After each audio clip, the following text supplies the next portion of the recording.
Oke, Assalamualaikum warahmatullahi wabarakatuh. Selamat pagi semuanya. Hari ini kita akan melanjutkan kuliah kita tentang hidrologi hutan. Ya.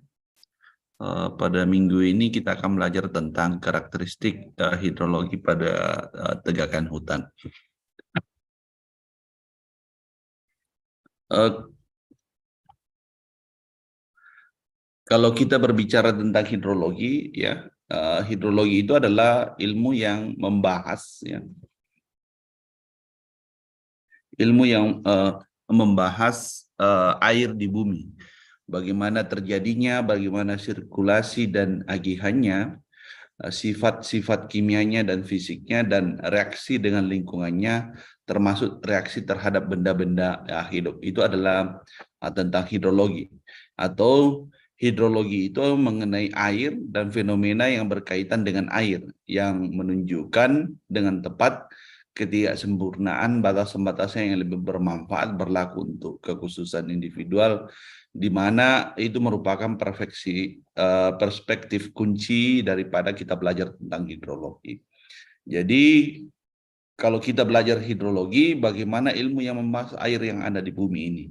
Kalau kita secara umum, kita bisa lihat dari bagaimana siklus air secara keseluruhan, kemudian proses tentang hidrologi, terutama yang akan kita pelajari ini adalah pada saat dia turun jadi hujan, kemudian dia bergeraknya air di atas permukaan sampai dia akan menguap lagi. Itulah yang akan kita pelajari dalam hidrologi. Kalau kita berbicara tentang hidrologi hutan, yaitu kita bagaimana melihat suatu fenomena yang berkaitan dengan air yang dipengaruhi oleh penutupan lahan. Ya. Jadi bagaimana pola hidrologi pada suatu wilayah apabila dia mempunyai vegetasi, tergantung vegetasi apa yang ada di situ. Ya. Apakah dia vegetasi yang homogen maupun yang heterogen. Hal-hal yang mempengaruhi karakteristik hidrologi pada tegakan hutan tentunya tipe tutupan lahannya. Seperti yang saya jelaskan tadi bahwa kalau misalnya tipe tutupannya homogen, ya pasti akan berbeda kalau dia heterogen, ya. Karena itu juga akan berhubungan nanti dengan bagaimana struktur daripada vegetasi yang ada pada daerah tersebut, ya. Kalau misalnya dia homogen, pasti stratanya itu biasa cuma 2, ya. Tetapi kalau dia homogen, pasti stratanya itu akan lebih dari 2, ya. Minimal dia ada tanaman tengahnya, ya, tanaman bawah, dan vegetasi utamanya berarti 3, bisa lebih dari 3 atau 4, ya. Kalau kita lebih lanjut berbicara tentang karakteristik penutupan lahan yang mempengaruhi hidrologi, kita harus melihat tipe hutannya. Ya. Apakah dia tipe hutannya homogen atau heterogen, kemudian bagaimana kerapatan penutupannya. Ya. Biasanya kalau misalnya dia hutan tanaman, kerapatannya kan beragam. Tapi kalau dia hutan alam, kerapatannya itu akan berpengaruh. Kemudian parameter-parameter energi, ya, yang akan mempengaruhi nanti hidrologi hutan, ya. Kemudian bagaimana lantai hutannya dan bagaimana interaksinya dengan iklim. Inilah yang faktor-faktor yang perlu kita perhatikan, ya, dalam melihat karakteristik penutupan lahan, ya, yang bisa berpengaruh terhadap hidrologi pada daerah berhutan tersebut. Kita melihat pertama yaitu bagaimana tipe hutan, ya. Tipe hutan bisa kita lihat dari spesifikasi pohon atau kelompok spesiesnya yang ada, ya. Bagaimana susunan daunnya, ya. Susunan daun ini akan berpengaruh nanti kalau misalnya dia melebar, ya, pasti daya tampung airnya itu akan banyak sehingga pada saat dia akan turun itu bisa menjadi butir-butirnya itu bisa akan menjadi besar.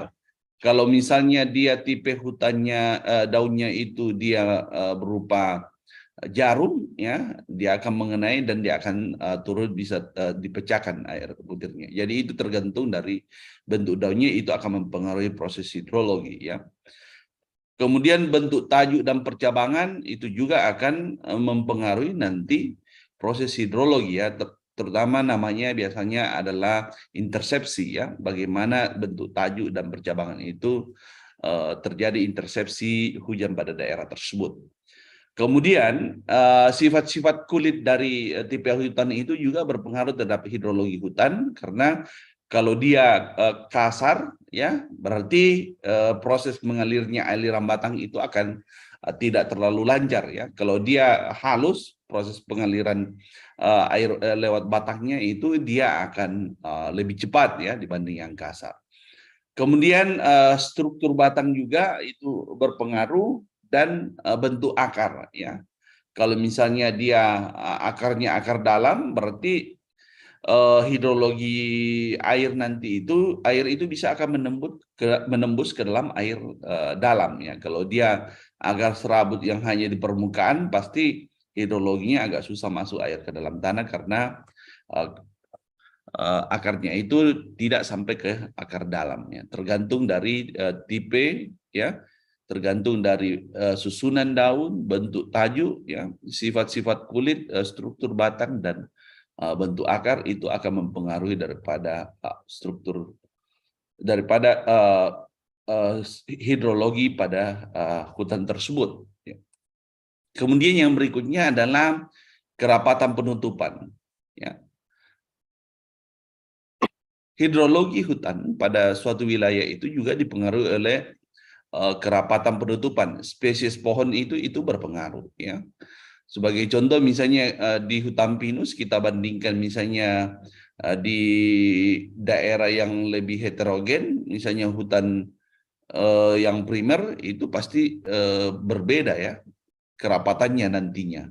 Spesies pohonnya akan beragam sehingga jarak antar tanaman itu tidak seragam, dan berpengaruh. Kalau misalnya dia hutan pinus yang merupakan hutan tanaman ya, jaraknya itu biasanya sudah jelas ya, kalau dia di hutan lindung biasanya 3x3, dan setelah mengalami suksesi alami ya, mati sendiri vegetasinya biasanya menjadi 6x6. Jadi banyak vegetasi kekurangan vegetasi pada daerah antar pinus ya, satu pinus dengan pinus yang lain.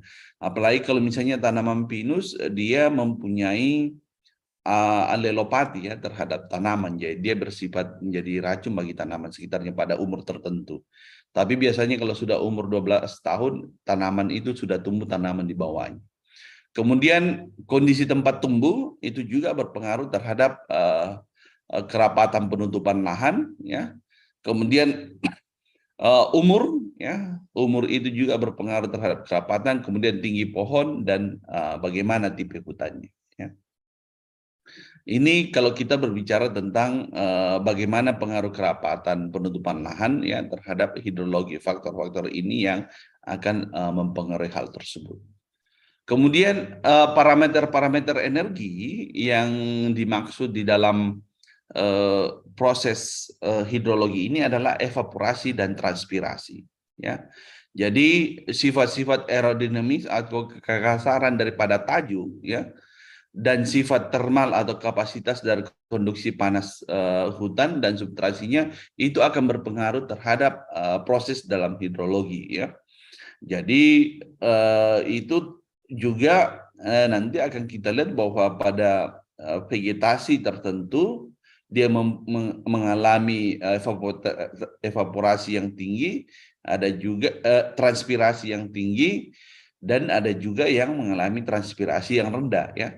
Biasanya evaporasi dan transpirasi, terutama transpirasi pada vegetasi itu biasanya dipengaruhi juga oleh bagaimana daunnya ya. Jadi daunnya itu akan dilihat nantinya. Kalau dia misalnya berselaput, biasanya itu transpirasinya itu rendah karena dia berusaha untuk menyimpan air ya pada tanaman tersebut. Kemudian yang berikutnya adalah yang berpengaruh terhadap hidrologi hutan, yaitu bahan organik dan zona perakarannya. Misalnya banyak bahan organik yang ada pada daerah tersebut, pasti itu akan mempengaruhi infiltrasi air masuk ke dalam tanah, sehingga proses hidrologi itu akan baik. Kalau misalnya bahan organik dan zona perakarannya dangkal, pasti infiltrasi air ke dalam tanahnya itu akan terhambat ya, sehingga proses masuknya air ke dalam tanah itu berkurang. Misalnya suatu tegakan biasanya itu 1 sampai 10 metrik ton per hektar ya yang dihasilkan serasa organik kalau misalnya dia dalam suatu tegakan. Kalau dia misalnya tegakan dewasa, serasa itu akan terkomposisi 1 sampai 3 gram ya bahan kering per sentimeter bujur sangkar permukaan tersebut. Akar pohon itu bisa masuk sampai 10 meter atau lebih ya. Kalau dia akar pohonnya akar tunggang. Umumnya terdapat pada 1 meter ya jalur zona pertama misalnya batasan untuk infiltrasi air ke dalam tanah. Jadi kalau dia sampai 10 meter berarti air itu bisa dimasukkan lebih dalam. Tetapi kalau tidak ada vegetasi itu akan menyebabkan aliran di atas permukaan itu akan lebih banyak ya. Sehingga air yang tersimpan itu berkurang dan pada saat musim kemarau kita akan kekurangan air. Itulah sebenarnya fungsi daripada pohon, yaitu membantu masukkan air ke dalam tanah. Di samping itu juga dia bisa mengolah CO2 menjadi oksigen ya. Yang oksigen itu dimanfaatkan oleh manusia dan CO2 itu kalau terlepas di atas atmosfer itu akan menyebabkan meningkatnya panas bumi ya, karena energi panas matahari yang dipantulkan ke dalam permukaan bumi, setelah itu dipantulkan lagi mau keluar ke atmosfer, itu terperangkap oleh adanya CO2 ya. Makanya berkurangnya CO2 itu akan menyebabkan berkurangnya tidak naiknya suhu permukaan bumi ini. Kalau naik suhu permukaan bumi itu akan menyebabkan evapotranspirasi semakin meningkat ya. Berarti penguapan akan semakin tinggi ya, dan itu akan menyebabkan uap air di atmosfer itu akan semakin tinggi dan itu akan mempercepat terjadinya hujan ya. Jadi kalau misalnya tidak ada vegetasi, ya siklus hidrologi itu akan semakin pendek nanti. Ya. Karena infiltrasi air ke dalam tanah itu yang berkurang dan aliran permukaan itu yang banyak ya. Aliran permukaan banyak berarti akan banyak evapotranspirasi yang terjadi. Ya. Aliran permukaan yang banyak juga ini akibat adanya suhu itu akan meningkatkan evapotranspirasi. Jadi prosesnya itu hanya berada di atas permukaan tanah ya, tidak ada proses hidrologi yang masuk ke dalam tanah. Itulah yang perlu kita perhatikan dengan bagaimana perubahan iklim yang terjadi saat ini. Bagaimana sih sebenarnya kalau orang berpikir ya sudah saya jelaskan sedikit tadi bagaimana interaksinya dengan iklim ya. Kepentingan dari karakteristik penutupan taju yang spesifik sebagian besar tergantung pada interaksi dengan iklim wilayah atau setempat ya. Jadi daerah situ itu akan berpengaruh. Sebagai contoh, misalnya tipe hutan dan fisiologi serta fenologi pohon beragam dengan suatu spektrum dari PU klimatologi yang lebar, sehingga pengaruh hidrologi suatu spesies tertentu itu tidak konstan ya, itu tergantung spesies itu tergantung dari umur juga ya, itu akan berpengaruh ya, karena misalnya umur pohon itu udah tua ya, berarti proses fotosintesisnya itu akan berkurang, berarti akan lebih sedikit dia mengikat CO2, tetapi infiltrasi air ke dalam tanahnya itu akan lebih besar karena dia udah dalam perakarannya ya. Berbeda kalau misalnya dia yang muda ya, memang proses fotosintesisnya tinggi, tetapi infiltrasi air ke dalam tanahnya itu masih kurang ya, karena dia belum mencapai pada akar dalam. Jadi itu akan berinteraksi dengan iklim nanti, akan berpengaruh terhadap iklim. Misalnya dia ada suatu wilayah yang lebih luas, itu bisa membentuk iklim itu sendiri ya pada daerah tersebut. Kalau dia lebih luas lagi, itu akan mempengaruhi siklus hidrologis ya, atau siklus air secara keseluruhan. Contoh karakteristik hidrologi pada tegakan Sengon ini salah satu penelitian dari Wuri Handayani dan Edi Junaidi ya, bahwa Sengon merupakan jenis tanaman kayu yang banyak dijumpai di Jawa ya, terutama di Jawa Barat ya. Sebagai jenis kayu yang fast growing atau pertumbuhannya cepat, sengon juga memiliki nilai ekonomi untuk kayu pertukangan dan relatif mudah dipasarkan. Penanaman sengon pada lahan hutan rakyat menjadi semakin luas dengan bervariasi kondisi lahan dan pengolahan yang beragam pula. Pemilihan jenis-jenis tanaman ya, biasanya masyarakat mencari tanaman yang fast growing, yang cepat ya, yang di mana pemilihan jenis-jenis tanaman hutan rakyat ini sangat jarang memperhatikan kondisi ekologi ya, maupun pengaruhnya terhadap kualitas lingkungan tempat tumbuh. Variasi pengolahan lahan, kondisi lahan, serta jenis tanaman menghasilkan interaksi dan respon serta pengaruh yang bervariasi terhadap kualitas lingkungan ya. Ini yang dicoba dilihat oleh Uri Handayani dan Junaidi, bahwa dengan fast growing itu yang banyak dicari masyarakat karena masyarakat ingin mencari yang lebih cepat. Kalau kita lihat dari metode penelitian yang dilakukan, bahwa lokasi penelitian itu terletak di Desa Singadi ya. Kemudian penelitian di hutan tanaman sengon berjarak 3x3 ya, dengan umur 3 tahun. Kemudian pengamatan komponen hidrologinya itu selama 6 bulan. Dia melihat bagaimana intersepsinya, bagaimana air lolosnya ya, air lolos tajuk, kemudian bagaimana aliran batang, bagaimana aliran permukaan, dan bagaimana erosi serta infiltrasi air ke dalam tanah. Pengukuran intersepsi itu dia lakukan dalam 12 pohon ya, pengamatan dan pengukuran alirannya, permukaan dan erosi ya. Dia melihat pada 2 kelerengan dengan membuat plot 2 ya. Jadi 2x2 berarti ada 4 plot. Pengukuran infiltrasi dilakukan dengan menggunakan double ring ya. Biasanya untuk pengukuran infiltrasi biasanya memang yang kita gunakan adalah double ring. Di lab kita itu ada 4 ya, ada 2 yang baru, ada 2 yang lama, itu bisa kita gunakan dalam penelitian. Kemudian ada intersepsi ya. Intersepsi itu adalah sebenarnya fungsi dari keseluruhan, baik dari air yang berada lolos ya, kemudian ada true fall, kemudian ada aliran batang ya. Itulah intersepsi ya. Jadi erosi diketahui dari hasil penelitian yang dilakukan ini, itu bisa nanti kita lihat berapa dengan cara infiltrasinya, penyaringan atau pengovenan yang dilakukan.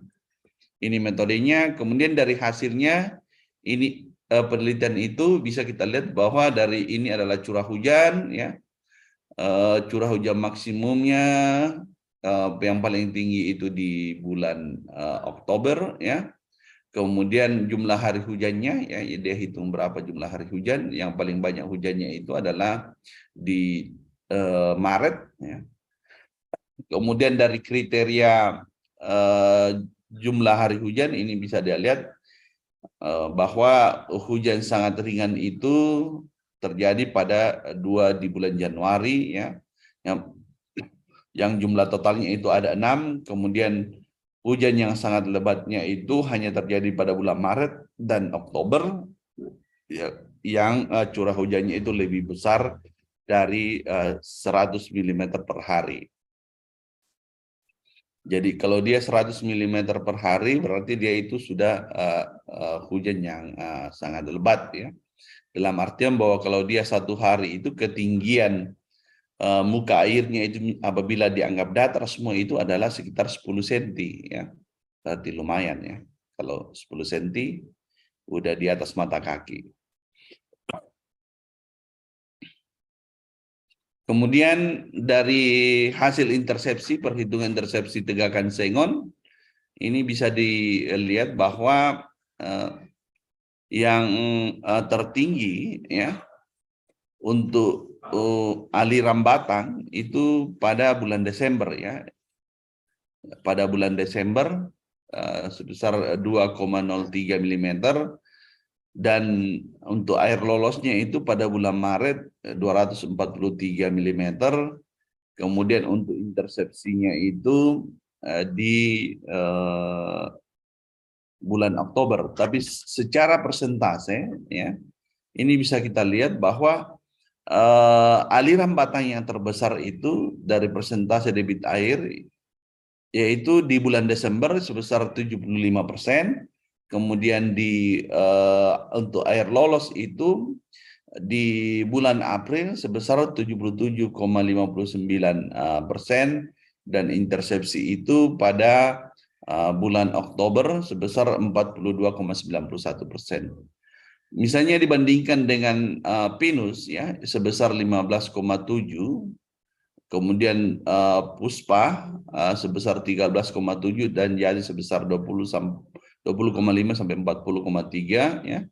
Ini untuk eukaliptus 8,01, akasia 19,01, agatis 14,7, ya.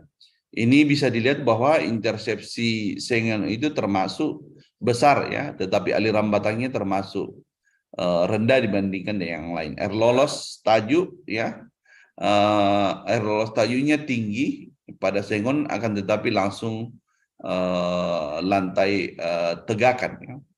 Kalau air lolos berarti air yang dia tidak terkena oleh daun dan sebagainya. Berarti Sengon ini termasuk daunnya yang tidak terlalu rapat, ya, tajuknya. Jadi itu bisa kita lihat. Ini adalah bagaimana aliran permukaan dan erosi, ya, yang plot yang dilakukan, ya. Bahwa memang kemiringan lereng lebih besar dari 25% atau bekas pola agregat menyebabkan peningkatan jumlah aliran permukaan dan erosi, ya. Jadi memang kalau dia lebih besar dari 25 itu dia akan lebih besar besar terjadi erosi, ya, karena kelerengan itu salah satu yang berpengaruh dalam perhitungan erosi, ya, RKLSCP LS-nya, ya, untuk perhitungan erosi. Dari segi infiltrasi, bahwa kondisi laju infiltrasi tergolong sedang hingga sangat cepat pada lahan yang lebih landai, yaitu berkisar 4,4 cm per jam sampai 6,6 cm per jam. Pada lahan relatif lebih curam, ya, berkisar 12,8 cm per jam sampai 47 cm per jam. Jadi kemiringan lereng dan kelembaban tanah itu pasti akan mempengaruhi proses infiltrasi air ke dalam tanah, ya. Kalau misalnya dia sangat lembab, ya, berarti dia sudah mau jenuh air, ya, nantinya. Kalau dia berlereng itu akan juga mempengaruhi proses masuknya air ke dalam tanah. Kemudian laju kapasitas infiltrasi, ya, infiltrasi tertinggi hingga terendah, ya, terdapat pada lahan sebelum penanaman, yang penelitian Sengon tadi, diikuti oleh pola monokultur, terakhir bekas pola agroforestry, ya, infiltrasinya. Kemudian hal ini disebabkan karena pembukaan atau pembersihan lahan pada saat penanaman Sengon yang berdampak pada kehilangan bahan organik, kemudian pemadatan tanah terutama pada lahan Sengon bekas agroforestry akibat aktivitas pengolahan lahan yang kurang tepat, ya. Ini berdasarkan penelitian. Jadi dari penelitian itu bisa dilihat bahwa tanaman Sengon memiliki aliran batang yang rendah, ya, tetapi air lolos dan intersepsinya yang tinggi karena dilihat dari daunnya. Kemudian intersepsi menjawabkan kehilangan air hujan sebagai pengisi air tanah semakin besar, ya, karena itu langsung akan mengenai tanah dan itu bisa menyebabkan erosi percikan, ya, nantinya. Sedangkan air lolos tajuk yang tinggi dapat menyebabkan terjadinya tumbukan air hujannya. Ini yang menyebabkan erosi percikan dan bisa menutup pori tanah. Kemudian aliran permukaan dan erosi di bawah tegangan Sengon termasuk rendah karena perakaran yang dalam dan rapatnya penutupan tanah di bawah tegakan dan tanaman bawahnya, ya. Jadi yang mempengaruhi juga masuknya air ke dalam tanah atau infiltrasi adalah adanya vegetasi-vegetasi yang ada di bawah tegakan, ya. Misalnya ada rumput-rumput, itu akan membuka pori tanah.